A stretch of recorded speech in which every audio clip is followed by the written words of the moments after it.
Hello, girlfriends. Hi, Girlfriends' Guide to Homeschooling. This is Angela. Wow, it's been a minute since I have done a video. So for any of you who are nearby your phone and about to log in or chime in onto this video recording, I give you a few more minutes. Well, I'll just give you a few more seconds to come on and join in. But yes, it's been a minute since I have dropped any live feeds or any YouTube videos.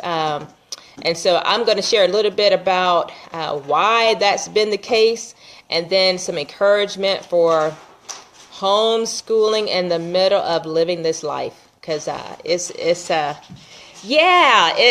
real. It's real, and how we do it, means everything. So anyway, for those of you who have joined, quite a few have joined in this hiatus that I've taken over these past months. I mean, almost weekly, I've been getting and receiving new members, new followers to this Facebook page. And that has been really encouraging. And I keep saying, okay, I need to get moving. But anyway, my name is Angela Jordan Perry, and I am your girlfriend here at Girlfriends' Guide to Homeschooling. So my purpose in this Facebook page is to be an encouragement, to be a voice on subject matter that you don't hear talked about and discussed in homeschool. Try to be as transparent as I can. I am very much a red personality, and red personalities just tend not to jump into emotions and realness too much. We just kind of stay focused and, surface. But I'm trying to work through that and become more, of a yellow personality, blue personality, if that means anything to you. But so let me just tell you a quick little bit of why I've taken this break, and hopefully this has encouraged you. This year has been a year of great, what's the word? Just a bit of shock, emotional shock, a bit of maybe trauma for our family and just for our life, and just all honesty, some things that we've walked through in our family has just really taken the wind out of my sails, and just took out some gusto from me. So as a result, I just kind of, though I was trying to plunge through and keep going through and pressing through, it was hard. I won't lie to you. It was very hard to walk through these some really disappointments and shockings in my family as it relates to one of my children in particular. And it just was heartbreaking. And so in all of that, I could not focus. I could not give a word. I could not give encouragement. I couldn't think. My brain won't think.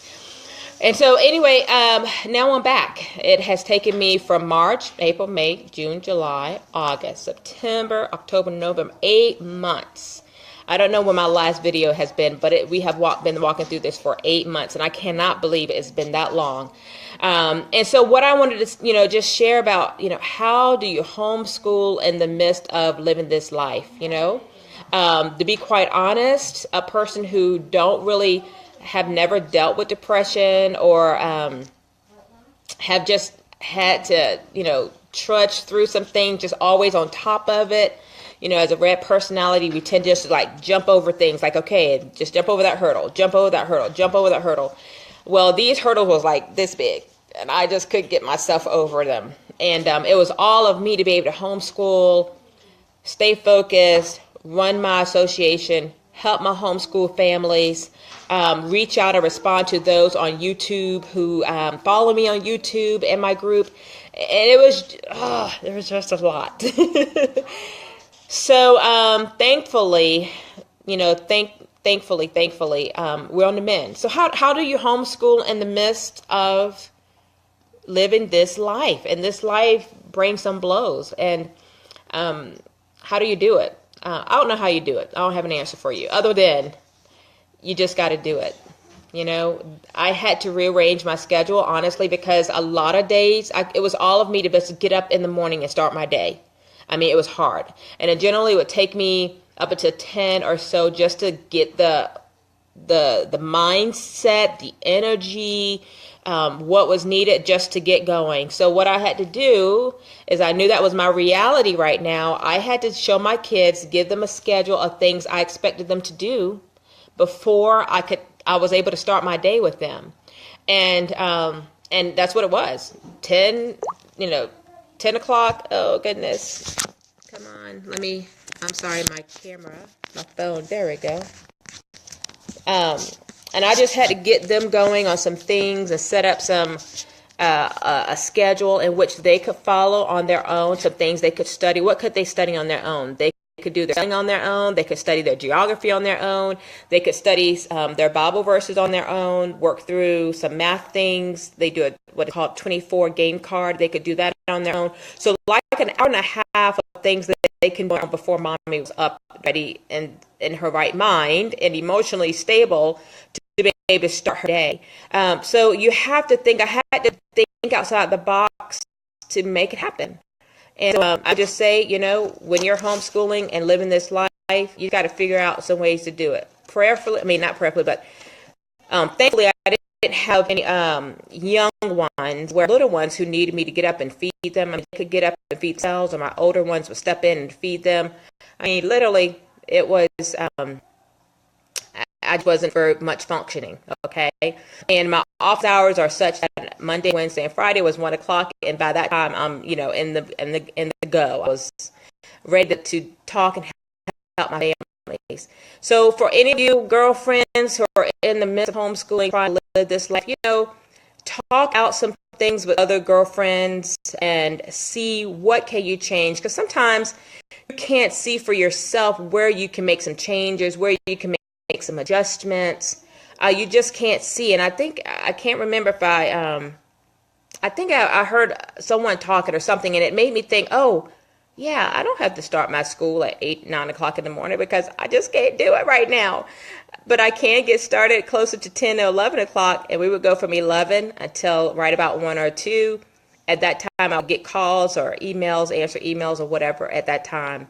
So, living this life, we have some blows in homeschooling. We have some disappointments, it runs the gamut of things that can happen. I've known homeschool families who have lost their husband while they're in the middle of homeschooling, has lost a child in the middle of homeschooling, has been broken off from children in the middle of the homeschooling, sicknesses, illnesses they've been battling in homeschooling, financial difficulties that they've been handling in homeschool, caring for parent cancer, caring for a parent who is in nursing care. The list goes on and on and on. And I think the best thing that we can do for ourselves as girlfriends is not us keep ourselves in a box of how things have to be done. Sometimes during this 8 months, I had to not school a few days in the week and go to a Saturday and Sunday because I just needed to just chill. So don't keep yourself in a box. Talk it out with some other girlfriends. Take one day at a time and just do what you can do. Set your kids up if you can to be able to school themselves. I've trained my kids all their lives to be able to get to the point where they're independent. And when I say do something, they know to do it. So anyway, those are a few things. If you have some other ideas, continue on in this conversation and post some things in the Facebook here. Continue on this conversation and post some things in the YouTube there in the comment section. I'd love to hear some things that you all have done, some hard things that you have walked through, that you're now seeing on the other side. You're coming out of it. My situation has changed. I'm still mourning my daughter. I'm still mourning some situations there, but now I don't know, just a breakthrough. I've been reading books and encouraging myself and reading things and being still. It's like I'm at where I am today, where I can get back started with you all. So I'm looking forward to more topics. I've had a lot of great responses. Thank you all for all the great responses on YouTube. People are still finding the videos and commenting and connecting with that with me on YouTube, and I'm reading them and commenting and all of that. So I will not say set schedule and date can affect me, because I'm going to put myself in a box, and I don't want to do that because I have life and things happen. I'm schooling, exercise was where I'm just coming from. I thought if I don't do it right after I come in from this house, I'm from outside exercise, I probably won't get it today. I needed to get it done today. So again, thank you for all of you who are all over the world in England and all over who's found me and connected with me. I hope this continues to be an encouragement to you in your homeschooling journey. I don't necessarily speak on specifics how to homeschool because I'm in one state and all of you are in another place. But just the general topics that we all as home educators have to deal with the face, you know, I'm going to talk on those things. So you can follow me on YouTube at, let's see where I'm at, Girlfriends' Guide to Homeschooling, and that's an S and then apostrophe, Girlfriends' Guide to Homeschooling. You can follow me on, of course, here on Facebook where I'm doing a live feed. And yeah, let's connect. I am also on Instagram under my personal name, Angela Jordan Perry. No, that's not right. It's Angela P _shine. I think that's what my tagline is. So, all right. So anyway, great to touch base with you all. I look forward to speaking more with you. And yeah, let's continue this conversation and let me know some things that you have walked through, but how you walked through it, some successful steps and things that help you to get through, you know, what you have gone through. So until next time, I look forward to chatting with you soon. All right. Bye-bye.